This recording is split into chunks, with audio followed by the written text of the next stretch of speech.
Asterisk, the meeting in Moscow lasted 6 hours. The meeting in Washington lasted 4 hours. After meeting with the leaders of both superpowers on the same day, Traoré boarded his plane with a smile on his face. Asterisk, the new front of the Cold War begins in Africa, he told his assistant, and this time we will set the rules. Asterisk, Ibrahim Traoré gazed out the window of his presidential aircraft as it reached cruising altitude over the Atlantic. Below, the vast ocean that had once carried enslaved Africans to the Americas now carried him between the world's greatest powers, first to Washington, D.C., then to Moscow, and now back to Burkina Faso, all within 72 dizzying hours. Asterisk, Mr. President. His chief of staff, Colonel Issouf Ouedraogo, interrupted his thoughts. Our communications team needs your approval for the press release about the Kilomala meetings. Traoré turned from the window, his expression unreadable. Tell them to say nothing yet. Just the standard diplomatic language, productive discussions, mutual understanding, continuing dialogue. No details. Asterisk, but sir, Ouedraogo pressed cautiously, both the Americans and Russians will release their own statements. Shouldn't we establish our narrative first? A slight smile crossed Traoré's face. Let them speak. Their statements will contradict each other, and both will claim I've aligned with them. That uncertainty is exactly what we need right now. Asterisk, the colonel nodded, though confusion showed in his eye. He had served Traoré loyally since the military transition that brought him to power, but even he wasn't fully briefed on the strategy behind these high-stakes diplomatic maneuvers. Asterisk, as Ouedraogo left to relay the instructions, Traoré opened a secure laptop. On the screen were 2 documents, side-by-side proposals from the world's military superpowers, each offering billions in aid, military equipment, and resource development in exchange for what they euphemistically called strategic partnership. Asterisk, in reality, both wanted the same thing: exclusive access to Burkina Faso's newly discovered reserves of rare earth minerals elements, crucial for everything from smartphones to fighter jets to renewable energy systems. What was once dismissed as worthless African soil was now among the most strategically valuable territory on Earth. Asterisk, the new Cold War, Traoré murmured to himself, except this time Africa isn't just a battleground. This time we're players. Asterisk, 48 hours earlier, Traoré had sat across from the American president in the Oval Office, Washington's summer heat pressing against the windows despite the building's powerful air conditioning. Asterisk, let me be direct. Captain Traoré, the American leader had said, dispensing with diplomatic niceties. The minerals in your country are essential to our national security. The processing facilities we're offering to build would create thousands of jobs for your people and generate billions in revenue. Asterisk, and in return? Traoré had asked, though he already knew the answer. Asterisk, in return, we ask for exclusive extraction rights and a commitment that you won't allow Chinese or Russian operations in your country. We've also prepared a very generous military aid package: equipment, training, intelligence sharing.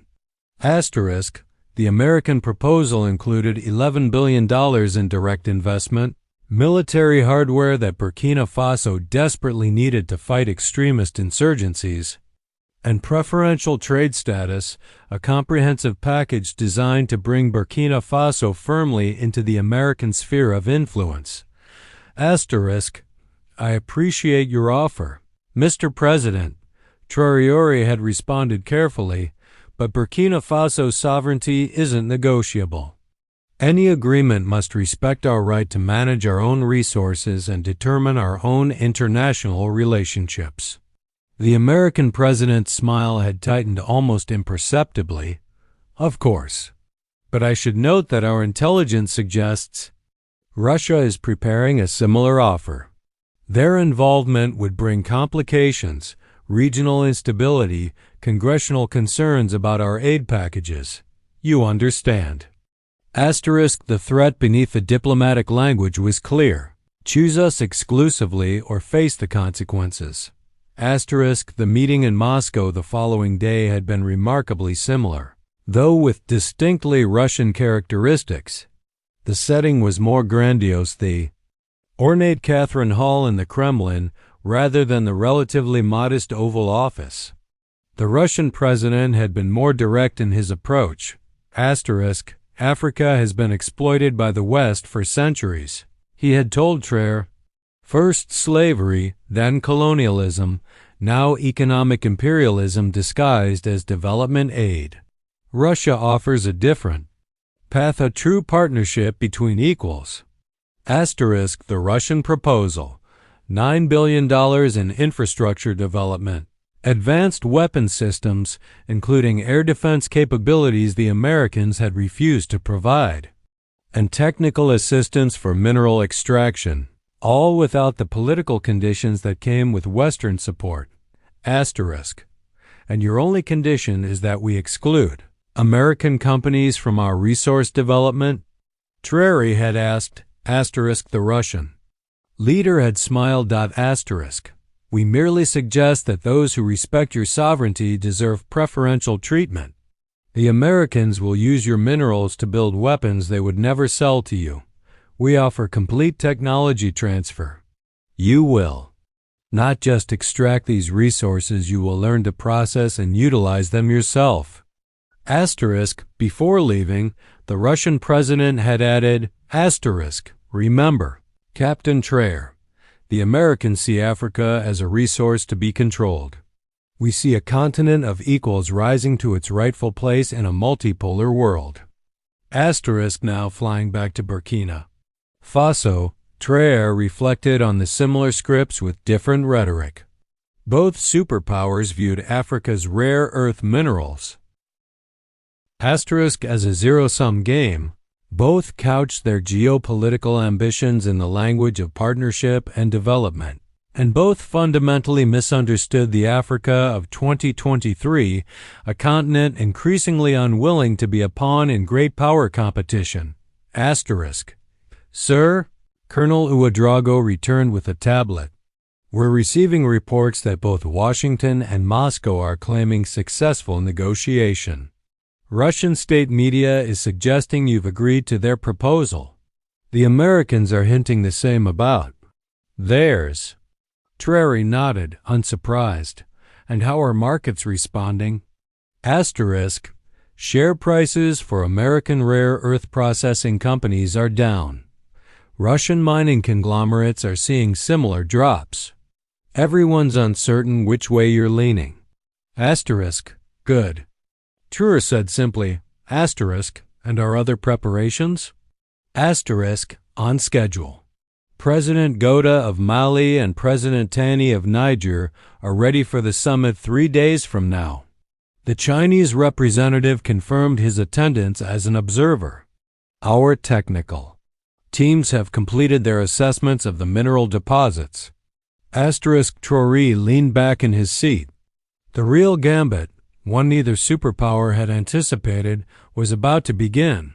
Asterisk. 3 days later, in a heavily secured conference facility in Ouagadougou, leaders from the Sahel region gathered for what was publicly described as a regional security cooperation summit. The actual agenda was far more ambitious. Asterisk. Gentlemen, Traoré addressed the assembled leaders. For too long Africa has been treated as a prize to be won in others' competitions. During the Cold War, our resources, our politics, even our civil conflicts were manipulated by external powers pursuing their own interests.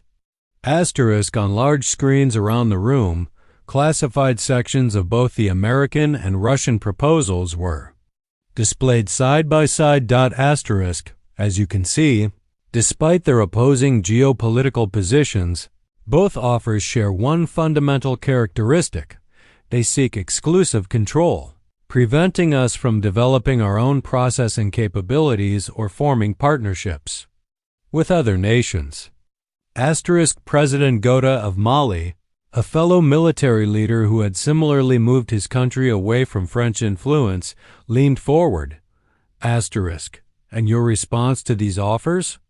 I haven't given one yet, Traoré replied, which is why both Moscow and Washington are claiming victory in their press briefings. This confusion provides us a critical window of opportunity. He gestured, and the screens changed to display a detailed map of rare earth mineral deposits across the Sahel region, not just in Burkina Faso, but in Mali, Niger, Chad, and several other countries. What neither superpower has fully grasped is the scale of what we collectively possess. Individually, each of our countries can be pressured, coerced, or destabilized if we don't comply with external demands.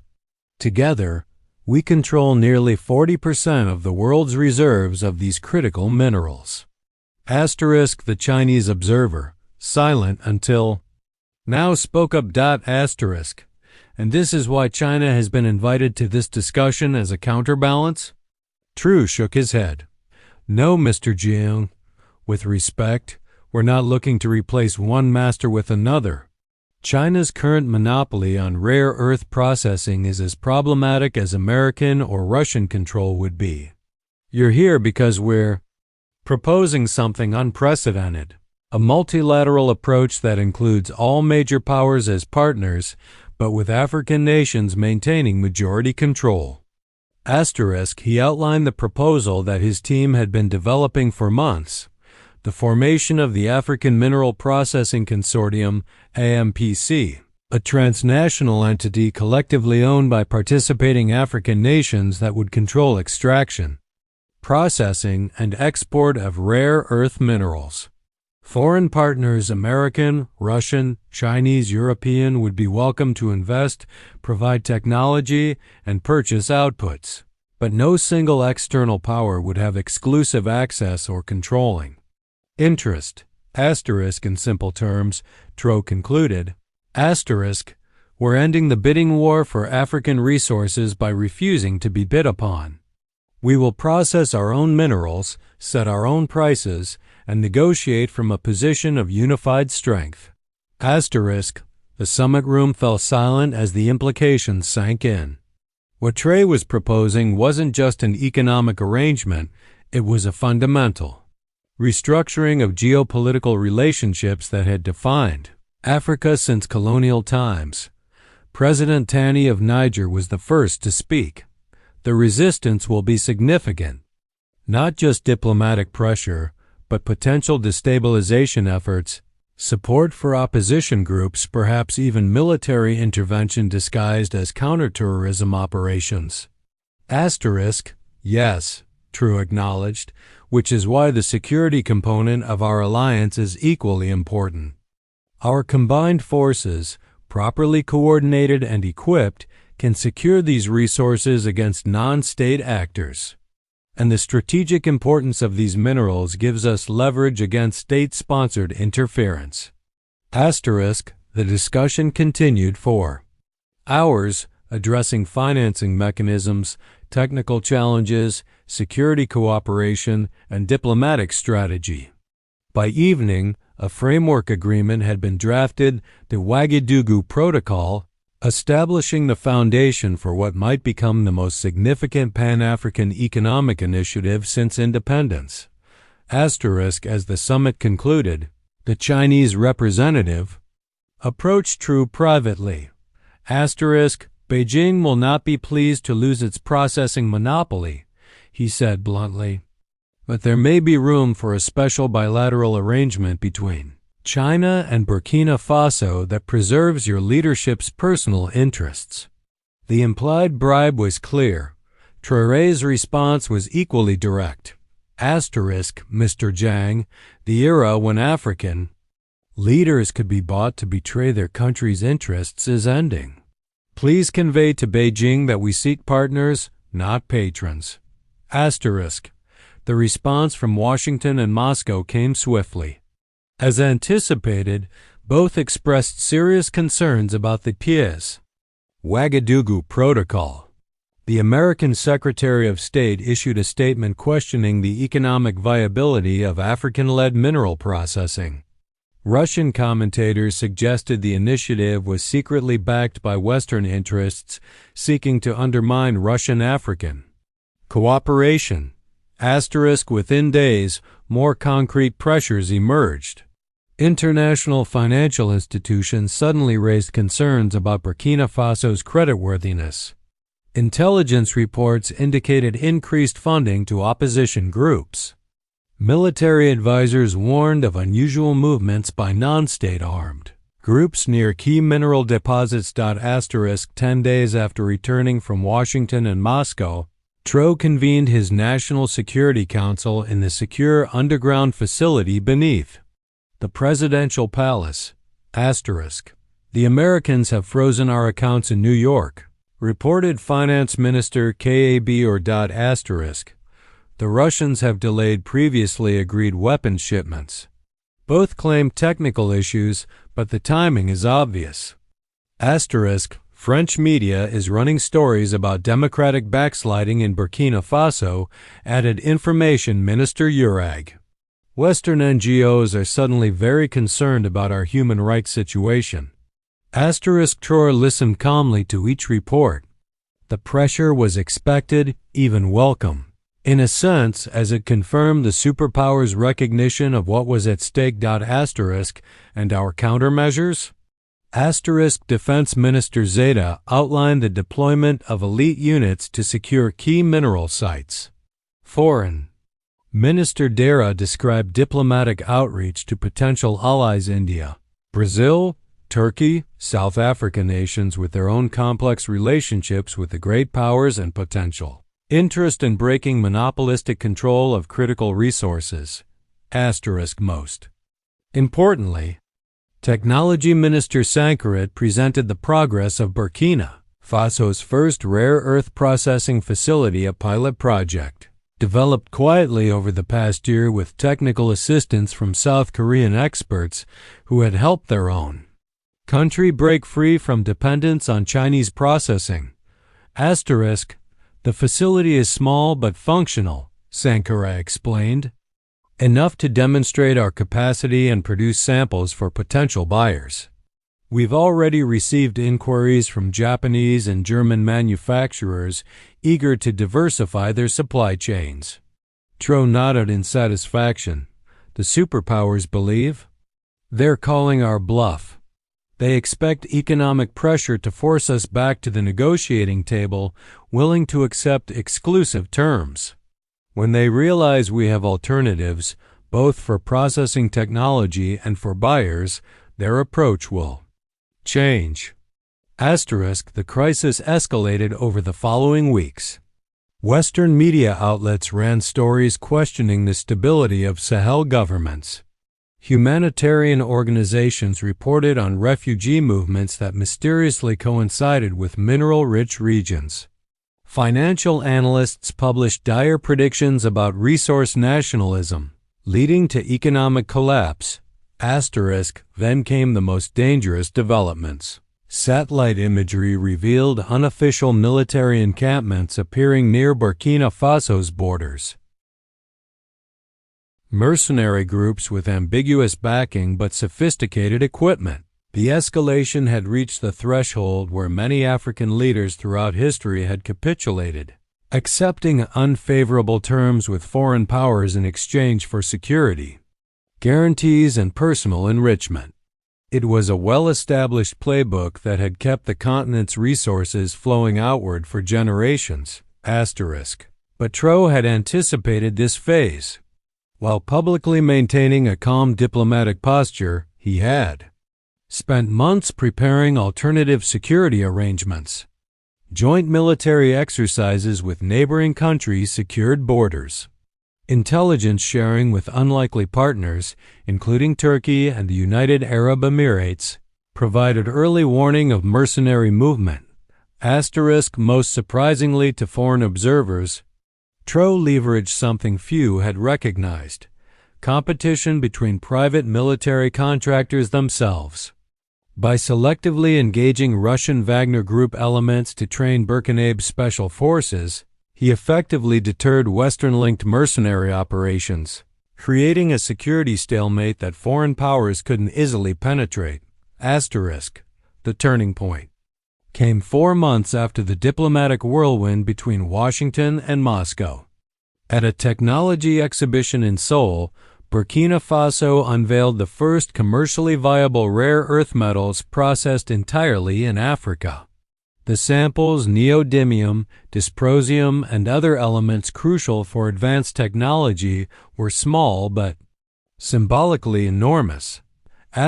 More significant than the materials themselves was the presence of purchasing representatives from major technology manufacturers companies whose supply chains had been completely dependent on Chinese processing and who now saw in the African Mineral Processing Consortium an opportunity to diversify their sources for these critical components.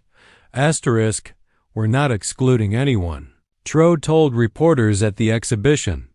American companies, European firms, Chinese manufacturers, all are welcome to purchase our processed materials. What we won't accept is monopolistic control of our resources or processing capability. The message was clear. Africa was no longer presenting itself as territory to be claimed in a new Cold War, but as an independent player with its own leverage.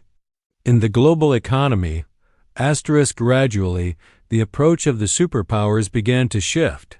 The American Assistant Secretary of State for African Affairs arrived in Ouagadougou with a revised proposal still seeking preferential access but no longer demanding exclusivity. Russian negotiators similarly adjusted their position, emphasizing technology transfer